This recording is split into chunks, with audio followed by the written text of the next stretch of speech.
నమస్తే, నేను సిరి.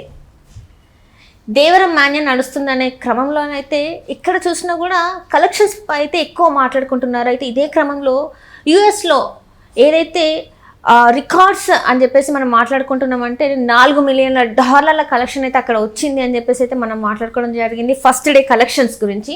అయితే అందులో భారీ స్కామ్ ఉందని చెప్పేసి కొన్ని వార్తలు అయితే వస్తున్నాయి. అయితే మరి నిజంగా స్కామ్ జరిగి ఉంటే ఎవరు చేసేసి ఉంటారు, ఏం జరిగింది అనేది మనకు వివరించడానికి మనతో పాటు ఉన్నారు ప్రముఖ సినీ క్రిటిక్ యజ్ఞమూర్తి గారు. నమస్కారం సార్. నమస్తే సరే సార్, ఇందాకనే మనం మాట్లాడుకున్నాం దేవర కలెక్షన్స్ గురించి. ఇప్పుడు చూస్తేనేమో మళ్ళీ యుఎస్ కలెక్షన్స్లో భారీ స్కామ్ జరిగిందని చెప్పేసి మరి వార్తలు వస్తున్నాయి. అట్లా స్కామ్ చేయాల్సిన అవసరం ఉంది? ఒకవేళ చేస్తే ఎవరు చేసి ఉంటారు అసలు? సో మొదట ఫస్ట్ డే దేవరకి 172 కోట్లు ప్రపంచవ్యాప్తంగా గ్రాస్ కలెక్షన్ వచ్చిందని చెప్పేసి అఫీషియల్గా ప్రొడ్యూసర్స్ ఒక పోస్టర్ రిలీజ్ చేశారు. చాలామంది చూసి నిజంగా షాక్కు గురయ్యారు.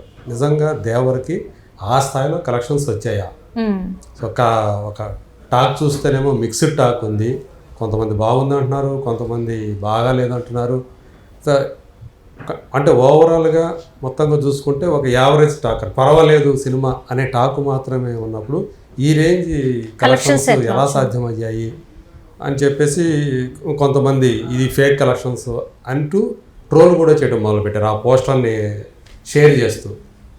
సో ఇదే క్రమంలో నార్త్ అమెరికాకి సంబంధించినటువంటి ఒక విషయం ఇప్పుడు మొత్తం సోషల్ మీడియాలో ప్రచారంలో ఉంది. అదేంటంటే అక్కడ ఫస్ట్ డే ప్రీమియర్స్ అలాగే మిగతా షోస్లో చూసుకుంటే ఆల్మోస్ట్ దాదాపు $4 మిలియన్ల, సో 432 అంటే 33 కోట్ల రూపాయల దాకా మన ఇండియన్ కరెన్సీలో గ్రాస్ వసూలైందని చెప్పేసి అక్కడ ప్రచారం అయితే జరిగింది.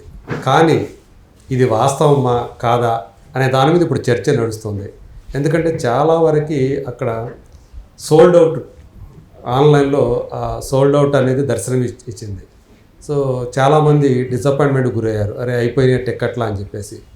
కానీ థియేటర్లో చూస్తే ఒక థియేటర్లో అయితే అది సోల్డ్ అవుట్ అయినటువంటి థియేటర్లో అతి తక్కువ మంది, మొత్తం సీట్లన్నీ కూడా ఖాళీగా ఉండటం, అతి కొద్ది మంది మాత్రమే ప్రేక్షకులు అందులో దర్శనం ఇవ్వటం జరిగిందని చెప్పేసి ఒక పోర్టల్ రాసుకొచ్చింది.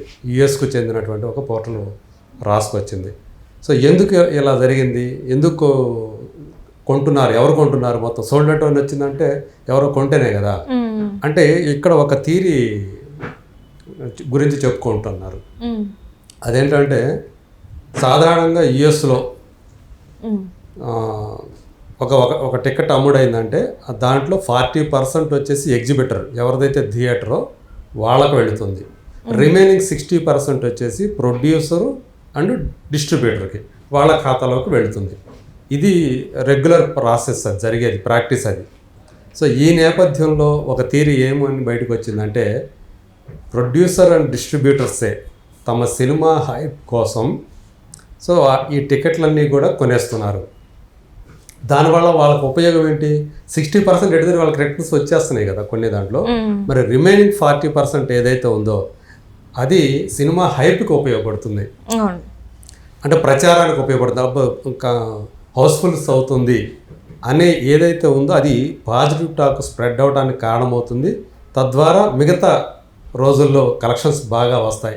అంటే ఇనిషియల్గా మనం ఏదైతే పెట్టుబడి పెడతామో ఒక స్ట్రాటజీ ప్రకారం కనుక చేస్తే అది మిగతా రోజుల్లో కలెక్షన్స్కి ఉపయోగపడుతుంది అనే ఉద్దేశంతో ఇది చేశారు. కాకపోతే ఇందులో హీరో పాత్ర కూడా ఉంటుందని చెప్పేసి అక్కడ ప్రచారం జరుగుతుందంటూ కూడా ఆ పోర్టల్ రాసుకొచ్చింది. అది అలాటప్ప పోర్టల్ కాదు, చాలా పేరున్నటువంటి తెలుగు సినిమాకి సంబంధించినటువంటి టాప్ పోర్టల్స్లో ఒకటి. సో అది అలా రిపోర్ట్ చేసింది అది. సో ఇప్పుడు అంటే అంత $4 మిలియన్ల వసూలు చేయటం వెనక ఇది ఒక రీజన్ అనేది చెప్పుకుంటున్నారు. అయితే ఇది అఫీషియల్ కన్ఫర్మేషన్ కాదు, దీని గురించి ఇంకా కొంత ఇన్వెస్టిగేషన్ జరగాల్సి ఉంది. ఇందులో ఎంత వాస్తవం ఉంది అంటే ఒక థియేటర్కి మాత్రమే అలా కనిపించింది, మరి మిగతా థియేటర్లో పరిస్థితి ఇదే ఉందా అంటే ఇది ఒకటి, దీన్ని ఎవరిని ఒక తప్పు పట్టడం కాదు. సో ఇది కూడా ఒక మార్కెటింగ్ స్ట్రాటజీలో, సినిమా ప్రమోషన్ స్ట్రాటజీలో ఒక భాగంగా వాళ్ళు చూస్తున్నారు అనేది కూడా ఇక్కడ ఒకటి నడుస్తూ ఉంది. సో ఇప్పుడు అంటే మొదటి రోజే కనుక సినిమా హౌస్ఫుల్స్ పడితే సో దాని ఇంపాక్ట్ మిగతా రోజుల మీద ఉంటుంది, అప్పుడు బాగా దండుకోవచ్చు అనేది ఈ స్ట్రాటజీ. ఇది అంటే ఇప్పటి వరకు ఇలాంటి స్ట్రాటజీని ఎవరూ కూడా అవలంబించాల.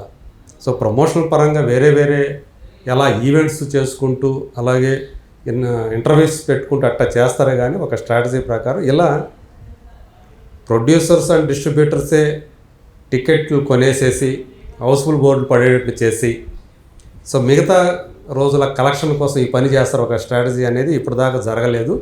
ఒకవేళ ఇదే కనుక నిజమైతే కనుక రేపు ఈ సినిమాయే కాకుండా రాబోయే హీరోల సినిమాలు వాళ్ళ నిర్మాతలు కూడా ఈ స్ట్రాటజీని అవలంబించే అవకాశాలు ఉంటాయి. అలాగే హిందీలో కూడా బాలీవుడ్ సినిమాలో కూడా ఇదే స్ట్రాటజీ ఫాలో అయ్యే అవకాశాలు ఉంటాయి.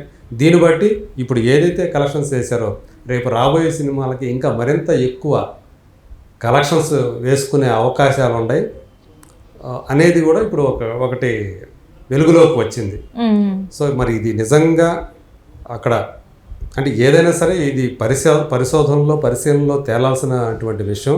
సో నిజంగానే ప్రేక్షకులు తక్కువగా కనిపిస్తూ టికెట్లు మాత్రం సోల్డ్ అవుట్ అనేది కనిపిస్తూ ఇది ఎంతవరకు వాస్తవం ఉంది ఏంటి అనేది పూర్తి స్థాయిలో నిజాలు నిగ్గు తేలితే కనుక సో ఇది ఒక బ్యాడ్ అంటే మార్కెటింగ్ స్ట్రాటజీ లేదా ప్రమోషన్ స్ట్రాటజీ అన్నప్పటికీ కూడా కానీ ఇది ఒక బ్యాడ్ స్ట్రాటజీ కిందనే దీన్ని చూడాల్సి వస్తుంది.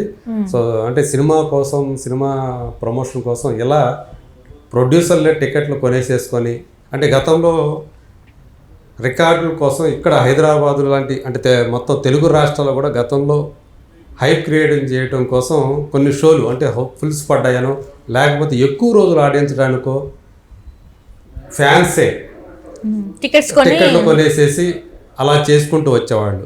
సపోజ్ ఒక 75 రోజులు ఆడింది అయిపోతుంది, జనం రావట్లేదు, కానీ 100 రోజులు పడాలంటే మిగతా 25 రోజులు కూడా ఫ్యాన్స్ టికెట్లు కొనటమే కాకుండా అక్కడ రెంట్ కూడా పే చేయటం థియేటర్లకి అది కూడా చేసేవాళ్ళు. సో అలాంటి గతంలో జరిగాయి. ఏది ఎక్కువ రోజులు ఆడించడం కోసం చేసేది. ఇప్పుడు ఎక్కువ రోజులు ఆడించడం అనేది పోయింది. ఇప్పుడు సో ఇవాళ ఏ సినిమా లైఫ్ అయినా సరే ఒక వారం అసలు కొన్ని అయితే ఫస్ట్ వీకెండ్ అన్నట్టు తయారైంది. అందువల్ల ఎందుకంటే మ్యాక్సిమం థియేటర్స్లో మొత్తం స్టేట్లో ఎన్ని థియేటర్లు ఉంటే అన్ని థియేటర్లో సినిమా వేసేయటం అంటే దాదాపు 95% థియేటర్లో పెద్ద సినిమా రిలీజ్ అయితే వేసేయటం ఇవన్నీ మనం జరుగుతున్నాయి. కాబట్టి ఇప్పుడు అంతా లేదు, సినిమాకి సుదీర్ఘకాలం అనేది లేదు, కొంతకాలం అంతే, అది వారం లేదా 2 వారాలు దాని లైఫ్ అన్నట్టు తయారైంది.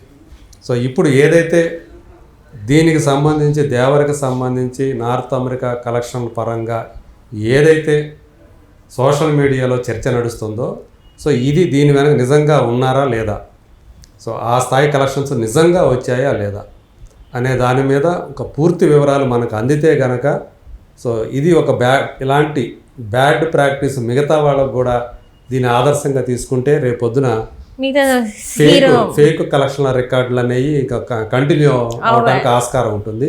అలా జరగకుండా ఉంటే చాలా హ్యాపీ, అందరూ కూడా హ్యాపీగా ఫీల్ అవుతుంది. అంటే ఇది జెన్యూన్ ఈ కలెక్షన్ అనేది జెన్యూన్ అయితే ఇంకా అంతకంటే హ్యాపీనెస్ ఉండదు. ఇంకా హీరో ఫ్యాన్స్కి కానీ సినిమా ఇండస్ట్రీకి కానీ అంతకంటే హ్యాపీ థింగ్ ఇంకోటి ఉంటుంది. చూడాలి మరి ఇది ఏంది నిజాలు అనేవి